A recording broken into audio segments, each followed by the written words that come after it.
दिल्ली की राजनीति में रोजाना नए विवाद सामने आते रहते हैं। इसी कड़ी में दिल्ली जल बोर्ड इन दिनों खूब चर्चा में बना हुआ है, या यूं कहे कि विवादों में घिरा हुआ है। दिल्ली जल बोर्ड में पानी के बिल भुगतान को लेकर कथित तौर से 20 करोड़ रुपए की हेराफेरी के आरोप पहले से लग रहे थे। हाल ही में इस घोटाले को लेकर मनी लॉन्ड्रिंग के एंगल से जांच कर रही ईडी ने दिल्ली और केरल में 16 ठिकानों पर छापेमारी की थी। अब दिल्ली जल बोर्ड को लेकर एक मीडिया रिपोर्ट में चौंकाने वाली बात सामने आई है कि पिछले 5 सालों में दिल्ली जल बोर्ड का कर्ज 170% बढ़ गया है। आपको जानकर हैरानी होगी कि दिल्ली जल बोर्ड कुल मिलाकर 70,000 करोड़ रुपए के कर्ज में डूब चुका है, जिसके बाद केजरीवाल सरकार के वित्त विभाग ने इस पर जल बोर्ड से जानकारी मांगी है।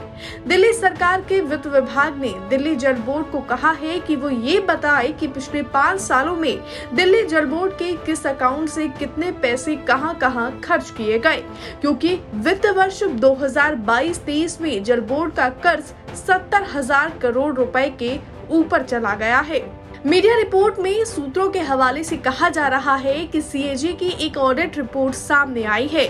रिपोर्ट के मुताबिक मार्च 2018 में दिल्ली जल बोर्ड पर कुल मिलाकर 26,268.89 करोड़ रुपए का कर्जा था, जो अब बढ़कर 70,000 करोड़ का आंकड़ा पार कर गया है।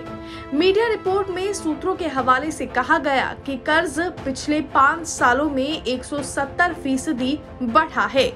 आपको बता दें कि टाइम्स ऑफ इंडिया अखबार से बातचीत में दिल्ली सरकार के एक अधिकारी ने अपने नाम का खुलासा न करने का आग्रह करते हुए कहा कि दिल्ली जल बोर्ड पर न सिर्फ कर्ज तेजी से बढ़ा है, बल्कि राजधानी में प्रोजेक्ट्स के लिए आए पैसों का एक बड़ा हिस्सा भी दूसरे कामों में लगाया गया है। उन्होंने कहा, हमने इस बात पर गौर किया कि अलग अलग योजनाओं के लिए आई राशि के इस्तेमाल को लेकर कोई जानकारी लगातार नहीं दी गई है। हमने एजेंसी से कहा है कि पिछले 5 सालों में खर्च किए पैसों का विस्तृत ब्यौरा दें। अधिकारी ने कहा कि हालांकि हमें खर्च को लेकर कुछ सूचनाएं बोर्ड की तरफ से मिल रही हैं, लेकिन सूचनाओं की गति काफी धीमी है। फिलहाल इस मामले में अभी आम आदमी पार्टी की तरफ से कुछ भी नहीं कहा गया है। अधिकारियों के मुताबिक खर्च में बढ़ोतरी और कम आमदनी की वजह से दिल्ली जल बोर्ड बड़े कर्ज में डूब गया है।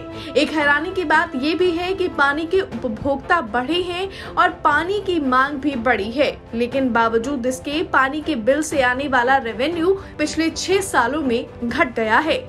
आपको बता दें कि दिल्ली में हुए एक आर्थिक सर्वेक्षण के मुताबिक दिल्ली जल बोर्ड ने वाटर टैरिफ के जरिए 2016 और 17 में 1,615.83 करोड़ रुपए की आमदनी की, लेकिन साल 2018 और 19 से इस रेवेन्यू में गिरावट आने लगी। वहीं साल 2021 और 22 में दिल्ली जल बोर्ड सिर्फ 1530.6 करोड़ रुपए की कमाई ही कर सका। बहरहाल अब देखना होगा कि केजरीवाल सरकार वित्त विभाग को पिछले 5 सालों के खर्च का ब्यौरा कब तक दे पाती है। ब्यूरो रिपोर्ट, दिल्ली तक।